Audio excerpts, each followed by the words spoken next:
Welcome back. Well, before I go any further, let me tell you a story about Jim. Not his real name, but a very real person. And he ordered my carpal tunnel master course, and within 2 days he asked for a refund because he said it wouldn't work. Well, 2 days isn't long enough to see if anything works, let alone go through my program and find out that it doesn't work. So I contacted him and said, you know, I could give you a refund, but maybe I can help you with your problem, whatever it is. And he said he'd be very happy if I could, because he was desperate.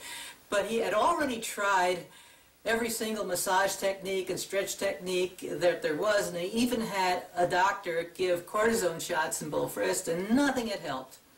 And his situation was he was a dirt bike racer, semi-pro, and he wanted to turn pro, but he was desperate because as soon as he got on his bike, just about, his hands would turn numb, and some of these races were like 3 hours long. And he wanted to turn pro, but couldn't. So I asked him one question, and that was, when you get off your bike, are your hands still numb? And he says, well, no, if in about 10 minutes they go back to normal. And I said, you do not have carpal tunnel syndrome. And he argued with me, saying he had all the symptoms. And that's when I told him about the dimmer switch analogy. I told him his problem, by the way, was coming from a muscle called the pectoralis minor muscle, which we'll talk about in the future. But what's the dimmer switch analogy?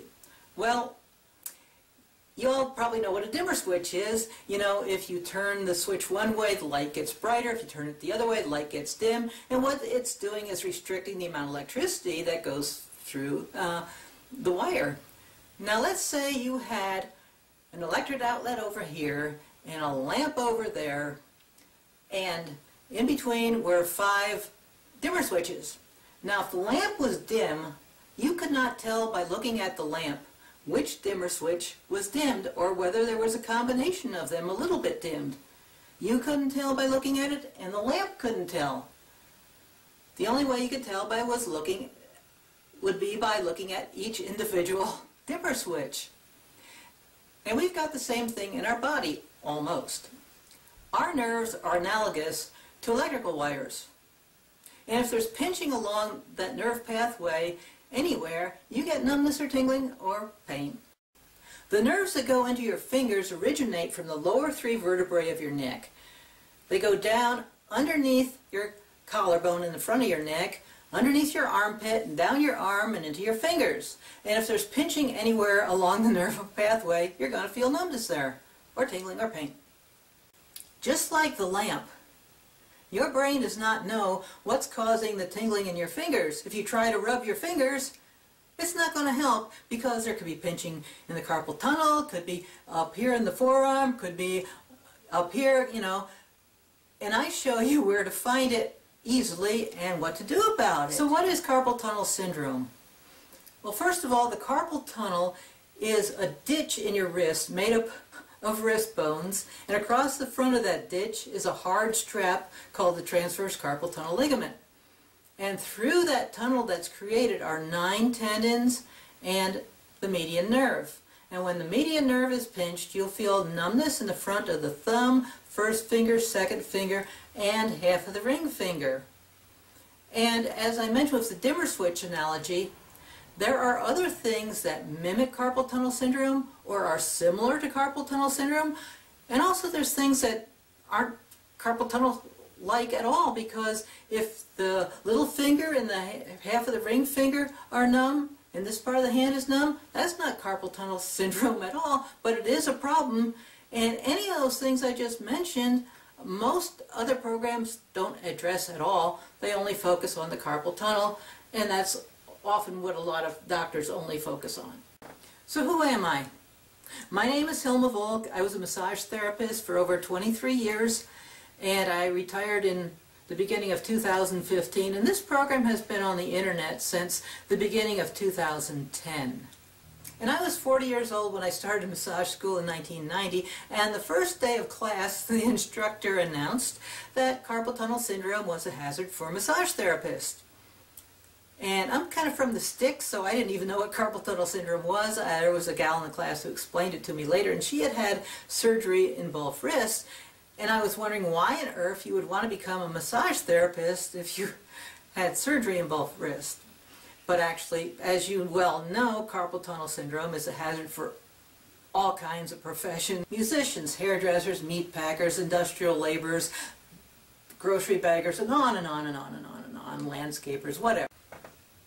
Well, besides massage, we had instruction in anatomy and physiology and kinesiology and diseases and stuff, and those classes were taught by chiropractors. And as you know, chiropractors don't use surgery or drugs or shots.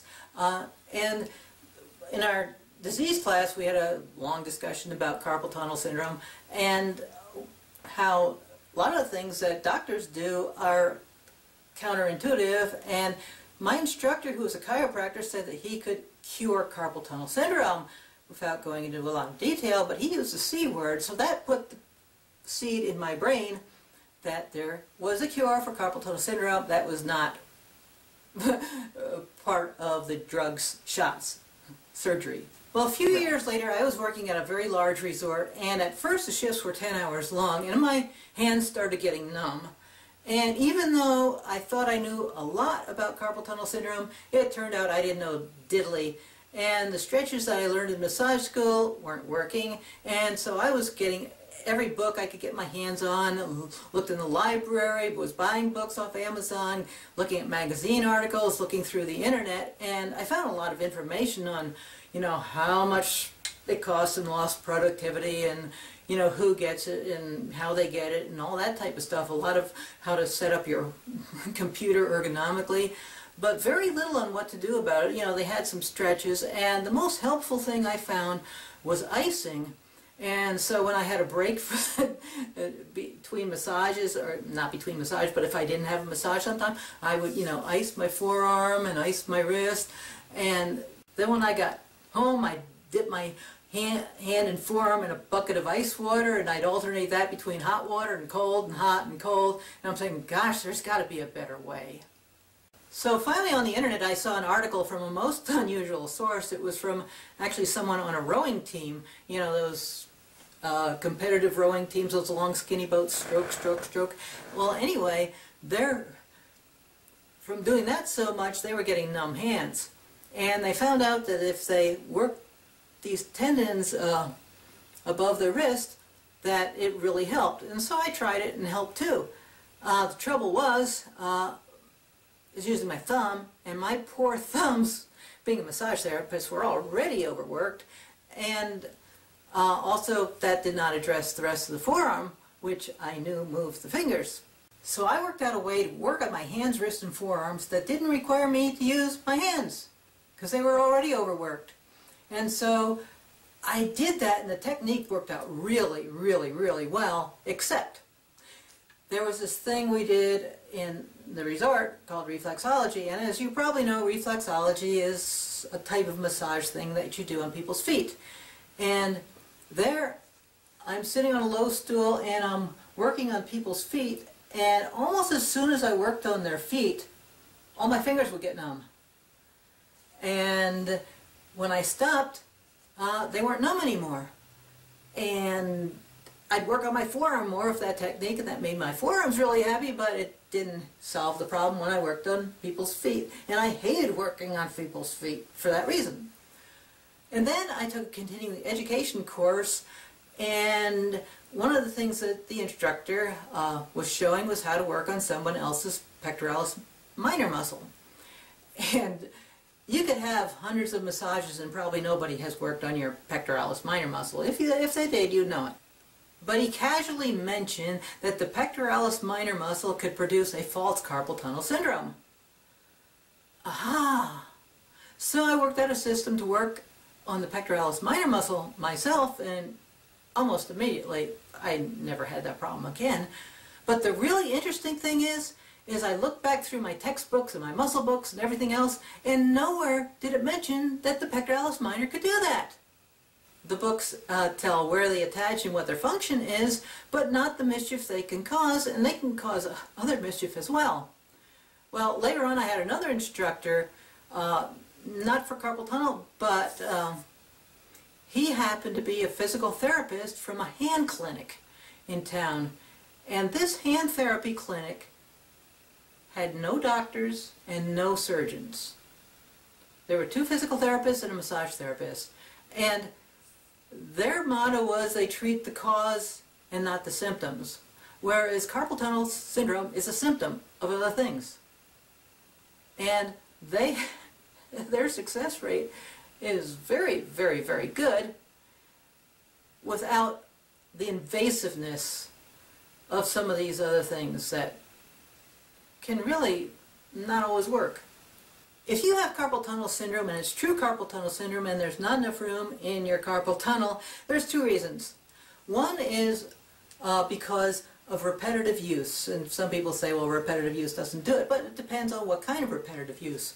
Because through the carpal tunnel, those 9 tendons are lined in a sheath. They go through a hollow tube called a sheath, and in that sheath there is lubrication.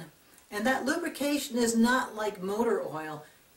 It can dry out. And you know, in your engine, if your oil dries out, the friction causes your engine to seize up.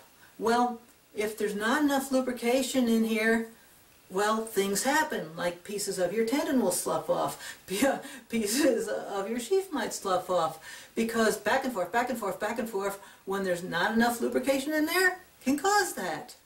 So that causes swelling. And what do doctors do when they're swelling? Well, a lot of them will give anti-inflammatory drugs. Now, anti-inflammatory drugs, or drugs of any kind, have never, ever, ever cured carpal tunnel syndrome. They might make you feel good in the short term because they're reducing the swelling, but in the long run it makes it worse. Why does it make it worse? Because you've got inflammation in there, you've got gunk that's built up in there, and your brain does not know to send in the things that can clean out the gunk, which are called macrophages, and they can ooze in and out of just about anything they want, and they can gobble up dead skin cells, they can dead cells, whatever kind, bacteria, anything that doesn't belong there, and they get rid of it. But if you don't give your hands breaks, by that I mean every 20 minutes you should be resting your hands for at least 5 minutes. That doesn't mean you have to stop working. You can go answer a telephone, check your mail, whatever. So if you're taking anti-inflammatory drugs, in the long run you're just masking the symptoms. Your brain does not know to send the macrophages in to clean that stuff up, and if you are just continuing repetitive use hours at a time without taking any breaks, whether it's doing music or any other type of repetitive work, you're setting yourself up for trouble. And I'll go into that more in the program too, as to what else makes it worse. But the other reason is your forearm muscles. Whether it's from repetitive use or from gripping things. If you're gripping machinery, the worst I can think of is a jackhammer, or motorcycles. If you're gripping pruning shears, that's not so much repetitive as it is using forearm muscles, because your forearm muscles actually move the wrists and fingers, and you can test that for yourself by gripping on the upper part of your forearm near the elbow and see what happens when you move your fingers up and down or your wrist back and forth. But anyway, because the flexor muscles and the flexor tendons, which are the ones that go through the carpal tunnel, are used a lot more powerfully than the ones that open your hands, there's muscle imbalance. And the muscle imbalance, if there's a lot of overuse, it could be from gripping barbells, any type of gripping, and also from repetitive use too, that affects the forearms as well. You get, when there's overuse, there's adhesions that can happen. Adhesions are muscle fibers stuck together, or you get trigger points, which are little muscle cells stuck in contraction, and all that makes the forearm muscles shorter and imbalanced. And when the muscles in the forearm are shorter, that pulls the wrist forward, that pulls the tendon shorter, and that creates less room in the carpal tunnel. So what do doctors do? They advise wrist splints at night. And that's actually a pretty good idea, because when you're sleeping and your hand flops forward, that makes less room in the carpal tunnel. But the wrist splint will keep it open, and you think you're being healed. And like I said, it's a good idea to wear it when you're sleeping, but it's not healing anything. It's just making you sleep better, so you think your problem's getting better, and it's not improving. Then there's shots. There's cortisone shots, which they inject in the wrist, and that's a very powerful anti-inflammatory, and it does work on a temporary basis, but it doesn't last. The problem comes back again, and there's a limit to how much cortisone you can take in the same place. Usually it's only 2 shots in your lifetime because it's so powerful it can deteriorate tissue like tendons, muscle fiber, even bone. And then there's surgery, which is performed, in many people's opinion, not just mine, way too often. It's not an emergency situation in most cases. It's you have time. And then there's surgery. A lot of people think of surgery as a magic bullet. And a lot of people are happy with their surgeries, and a lot of people are not. But what they do in surgery is, doesn't matter whether it's endoscopic or open, they slit the transverse carpal ligament. And the reason you're born with that strap is for leverage. It gives you a good grip. So just about everybody, in fact everybody, has reduced grip after the surgery for a long time. If it ever does come back, which the only reason it comes back is because scar tissue is formed, so you're getting leverage back. But for some people, a grip is not important. But there's recovery time with the surgery. Now, if you look at any website where a doctor has, or a surgical clinic has given recommendations after the surgery, well, first 2 days, you've got your hand elevated. And for the first 2 days, you're applying ice 20 minutes at a time every hour. And then, as much as possible in the next 2 weeks, they want your hand elevated and ice 20 minutes at a time as much as possible. And then for 2 to 4 weeks after that, you're doing all these exercises to keep your hand from stiffening up. And then after that, there's strengthening exercises. So you've got a lot of work to do, which people will do because that's how they recover from the surgery. And what a surgeon says is a failure rate is if the person does not have a relief of the nerve when they sleep at night. And for most surgeons, they call it 8 to 9% failure rate. Well, just about everybody has grip weakness. And that's the biggest complaint with carpal tunnel surgery after they go through these exercises that they have to do, and the time off from work. For light duty people, the average is 2 weeks. For heavier people and people who do heavier stuff, it might be 2 months. A month, 2 months, 6 months. And some people can't get back to the same career they had before at all. And there's always the risk of infection, and on and on. And another problem is, look at our dimmer switches. It was never diagnosed right the first time because nerve conductivity tests are not always accurate. These type of tests are 60% accurate. This type of test, the tingle test, 60% accurate. You know, if there's swelling from any other reason, it's going to produce a false carpal tunnel reading in a nerve conductivity test. Then there's stretches.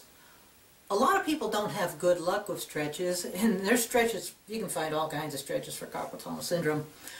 The reason why they're not as effective or efficient or as quick as direct massaging of them themselves, and let me make a claim about massage because a lot of people think, oh, massage, that's just the namby-pamby. Well, no, I'm talking about very specific, not the slide and glide, feel-good spa, very specific things to do for very specific areas. For example, when you stretch a muscle, and the muscle has knots in it, muscle fibers stuck together, or tight spots where muscles are contracted. Anyway, the part that's perfectly happy is going to stretch happily. The part that's stuck together, not going to stretch so happily. By the time you're done stretching, those parts haven't hardly even gotten touched. So it takes a lot of persistence to work on stuff with stretching. Also, with the dimmer switch, if your problem is coming from the front of your neck, which a lot of it is, I haven't discussed that, but it's a very common area that mimics carpal tunnel. You can stretch till you're blue in the face. You can do massages of your forearm till it's black and blue, and it's not going to change the fact that it's coming from here. You have to address the problem, and my program tells you how to find what's going on and how to fix it. Find out more in the next video.